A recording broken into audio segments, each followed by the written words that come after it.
Marketplace Finds of the Week, episode 10. All off-road vehicles this week. If you're not into them, you're a loser and this video isn't for you. Let's get into it. First is this 2009 H3T Alpha.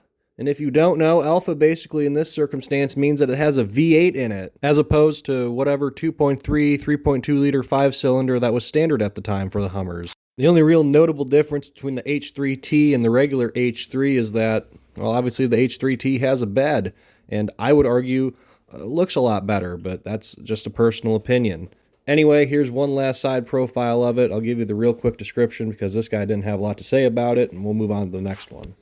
And that next vehicle will be a 1998 Suzuki Jimny, which is the off-roading pride of Japan. Now, a lot of people might see this and think, hey, that Jimny looks a lot like the Suzuki Samurai. And they wouldn't be entirely wrong, because from 1986 to 1995 in the United States, the Jimny was sold as the Samurai. Suzuki still makes the Jimny worldwide. However, since they've pulled out of the United States car market entirely, you won't be able to import one unless they're over 25 years old.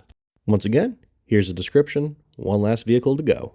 Last on the list today is this Chevy M1008. If you couldn't tell, yes, it is a military vehicle, and it had only the finest things for our troops, including no cup holders or radio.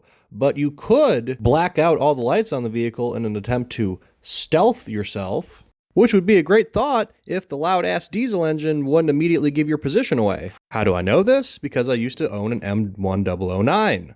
I don't anymore, but it was fun when I had it. And anyway, here's a description. Thanks for watching. Hope you all have a great rest of your day.